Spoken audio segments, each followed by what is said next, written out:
Hi, everyone. Thank you all for coming to my presentation. Any arbiters down there, if you use Arbitrum? Woo! Arbitrum is freedom. Thank you all. Nina here from the Arbitrum Foundation. I'm the head of ecosystem development at Arbitrum. I've been with the ecosystem for 3 years. And today I have a very exciting presentation about the new Arbitrum Orbit technology. Raise your hand if you know that any developers can use Orbit tech to build a layer 2 or layer 3 with Arbitrum tech. Ooh, nice. Anyone have a favorite Arbitrum layer 2 or layer 3 in mind? Yeah? What's your favorite Arbitrum layer 2 or layer 3? Which one? I can hear you, but... Oh, Rarible. Yes, that's one of the first layer 3 we have. Cool. So today I'm going to be the advocate of the Arbitrum Orbit tech.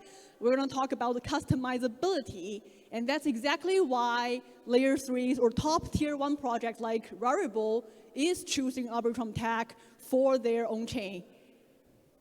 So let's first talk about Arbitrum for those who don't know us yet. We are a Ethereum scaling solution. We provide ultra-fast, very cheap transaction. That's about 10 to 50 times cheaper than Ethereum Layer 1, especially after the most recent EIP 4844. And we have security directly derived from Ethereum with active fraud proof. So users can have a very good experience without worrying about the security of the fund. And if you're a developer, we are completely EVM compatible. You can just use the exact same code you used to build on Ethereum Layer 1, drop it into Arbitrum, it will work. And currently we have 3 core products. The first one is Arbitrum One, which is our flagship chain, DeFi chain. We also have Arbitrum Nova, which is our gaming chain. And most importantly, Arbitrum Orbit, which is the product I will dive into the deepest today. But before that, I want to talk a bit more about Arbitrum One. I'm sure this is probably the one that you guys are most familiar with. So Arbitrum One has been around for almost 3 years. We have about 17 billion TVL in our ecosystem. This is the largest DeFi chain today besides Ethereum Layer 1. We are 47% of the Layer 2 market share. We have about 2,000 dApps, if not more. Obviously, permissionless blockchain, so I do not keep count, but at least 2,000 is my estimation. We have about 21 million unique addresses. And some of our most notable clients are Franklin Templeton, Fiat, Norwegian government. Most recently, we announced a partnership with Robinhood as well. So a lot of exciting things are happening on Arbitrum One ecosystem. And here's my favorite stats that I always want to show. This is not accurate anymore because since 2 days ago, we passed 1.7 million ETH in the ecosystem. We are I believe, the number 4 largest contract that's holding ETH. So we have an enormous amount of ETH in our ecosystem, showing that the Ethereum community have so much trust in Arbitrum to put their long-term assets in here. And you can see that we have more ETH than all the other chains combined. Cool. Now, Arbitrum Orbit. This is very exciting. So let me talk about different types of Orbit chain we have. So Arbitrum Orbit basically allows any developers to permissionlessly use the same technology as Arbitrum One or Nova to build their own chains. And there are different ways they can do it.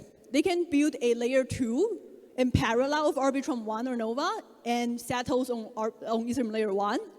Or they can build layer 3s that directly settles on Arbitrum One or Nova. Or they can build a layer 3 that settles on other layer 2s like Optimism or Base. And what's exciting is that yesterday we actually, there's a proposal in a DAO that to allow builders to build a layer 2 on top of a BNB or even Bitcoin. Because we receive a lot of requests from Bitcoin, BNB, Avalanche, all the layer 1 builders that they want to build layer 2s on not Ethereum Layer 1, but on other Layer 1s. So there are all kinds of different chains you can spin up with the Arbitrum technology. It's all the same tech stack, but we are branching out to different ecosystems. So what are the benefits of Arbitrum Orbit chain? First, like your chain usage. You can have a simplified governance. We have governance independently govern themselves and define the governance system. You don't have to follow our governance. You have the freedom to decide, make your own decisions from your own community. It also has alternative data availability. If you want to use Celestia, if you want to use eigenlayer, you're free to do so. We have that supported. And the big question we want to ask before, or for anybody to dive into the Arbitrum Orbit tech is, why would you want your Arbitrum chain, right? First, why would I need my own chain? And second, why would I choose Arbitrum tech, not other tech stack that's out there, very competitive market? So, because like I mentioned, Arbitrum is freedom.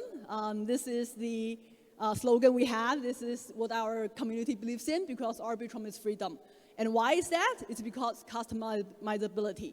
If you're a builder, you want to launch your own chain, you want to be able to make your own decisions. You don't have to build a chain that's exactly like Arbitrum 1 or Nova. You can design the parameters, you can design so many things that will allow the chains to be built in a way that serves your community. And for example, first is you can go beyond Arbitrum. Obviously, by default, you will have the same updates, the technical updates as Arbitrum 1 or Nova technology. But if you don't want that, you can choose to not update your chain. If you don't want that, you can decide to update your chain in a way you want. And second, is the increased gas price reliability.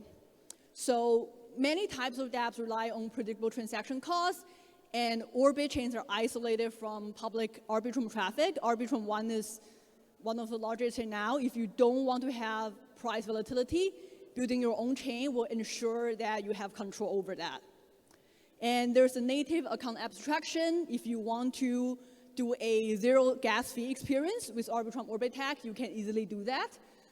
There's a customizable protocol logic. This is one of my favorite. If you don't like the way the transaction is settled, if you don't like our governance protocols, you don't have to follow the Arbitrum 1 or Nova's design, right? If you can play around with different designs, you can be your own boss. There's a security derived on Ethereum layer 1, and many cases, one of the most interesting cases I see is permissioned access. A lot of clients are trying to launch a chain that's legally regulated compliant, and one of the things they have to do in order to achieve that is to have permission access. So with Arbitrum 1 or any other general ecosystem, there's no way you could do that. But with your own chain, there are a lot of things you can play around with KYC users, with who can access your chain, what kind of transparency you have on the chain. Is this the ethos of crypto? I don't know, but this is the first step where crypto are start meeting the regulation requirements. And how this works is that now any team can permissionlessly deploy layer 2 and layer 3 as long as it agrees. If it's a layer 3 not settling to Arbitrum 1 or Nova, they need or layer 2 that's in parallel of Arbitrum 1, they need to contribute 8% of a sequencer profit to Arbitrum DAO and 2% to developer guild.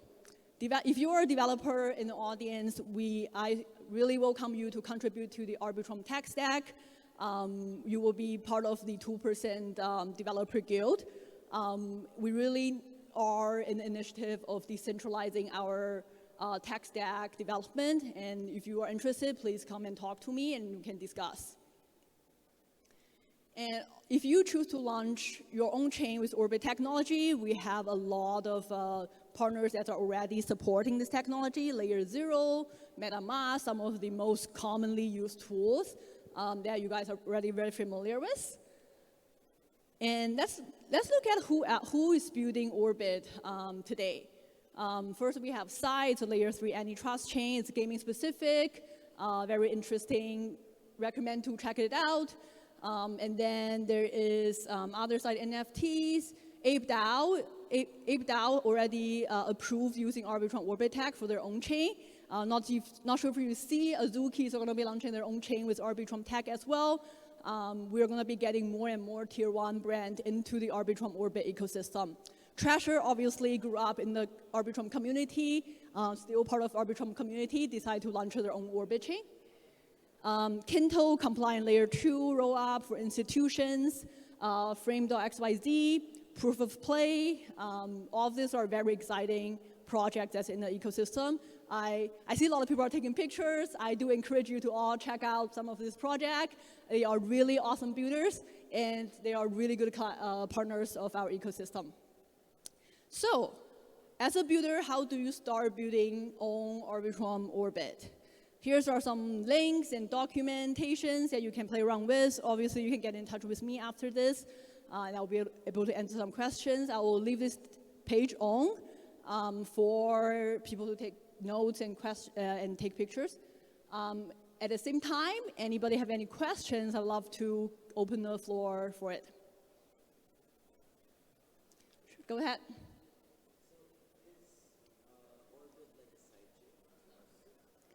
The question is Orbit a sidechain as Arbitrum? No, we don't have a tech stack of sidechain. As I mentioned, Orbit is either a layer 2 tag or layer 3 tag that settles either on Arbitrum or on Ethereum layer 1 or on other layer 2s. Go ahead. How is Chainlink supporting Orbit solution? If you are a protocol that's building a chain on Orbit technology and you would like to have Chainlink support, we will be helping you to connect with the Chainlink team, and they will be willing to build support for your chain.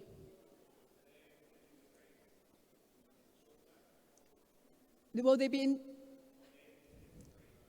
So I think this really depends. Chainlink has their own requirements in terms of like what sort of what kind of token pair they support. So obviously it has to be something they can realistically get accurate data for. So it's case by case. Yeah. Go ahead.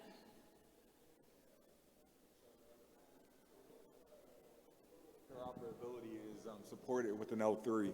Thanks. So for example, like if you want to communicate with like a Uniswap or some other smart contract that would be on like layer 1 or layer 2, does it need to be deployed specifically on layer 2 that you're settling to? Does it need to have like a layer 3 presence? Like how do you manage interoperability from your L3, let's say, to any other smart contract? So there are two ways we can do this. First one is if you are layer 2 settled on Ethereum layer 1 or layer 3 that's settled on Arbitrum 1, obviously you're going to have a bridge between your blockchain and the settlement layer, right? So that's very easy, straightforward. And another thing is now there's like layer 0, all this bridging project they can help you with. The third is that the chief scientist at Off-Chain Labs has proposed an idea of a chain cluster, meaning that, for example, if Uniswap launch a chain and let's say GMX, which is a large perp in our ecosystem, they also launches a chain, and they're both really big DeFi protocols, and they want to talk to each other. And they can say that let's all use the same sort of a design, same sort of API in our chains, and two of us can talk to each other. So this is the idea of a chain cluster where you don't necessarily need to be interoperable to everybody out there because if you're DeFi, you probably have a few partners you work close with. If you're gaming, you probably have your partners you work closely with. Then you can build your own small group of a chain cluster that can seamlessly have bridge with each other. Cool. Go ahead. Hi. We actually trying to choose between Arbitrum and OpenStack as well. And what should we consider if we choose Arbitrum, not OpenStack? With OP-Stack? Yeah. Oh, cool. So the question is, what's the difference between Arbitrum Orbit and OP-Stack? So I think the first, Optimism doesn't have an active fraud proof. They have been saying this since 3 years ago, and 3 years later, I'm still saying this. For anybody who doesn't understand, fraud proof is the mechanism that secures a chain. If a layer 2 doesn't have an active fraud proof, its fund could be at risk. It hasn't happened yet, but it doesn't mean it won't happen. And Arbitrum fraud proof is live since day one, since 3 years ago I joined. So that's the primary difference. Second is, I don't have the slides here today, but there's a chart out there that compares the transaction finality speed between all the chains. And Arbitrum, we're sitting at a quarter of a second. We're the fastest among all the chains. Optimism, I believe, is about 2 to 3 seconds. So depending on what you're building, if it's a gaming project, that's critical because no gamer wants to wait for 3 seconds until like they see the result. For DeFi users, similarly, they probably want to have a better finality experience as well. So that's a really big UX part. And I don't know if you're building layer 2 or layer 3. For layer 3, Arbitrum 1 has the largest liquidity. And similar to the question before, if you are a layer 3 on Arbitrum 1, you have seamless bridge between Arbitrum 1, meaning that you can tap into the 17 billion TVL that's currently sitting on Arbitrum 1. And that's really beneficial for DeFi protocols or gaming protocols that hopes to get a deep liquidity on their token.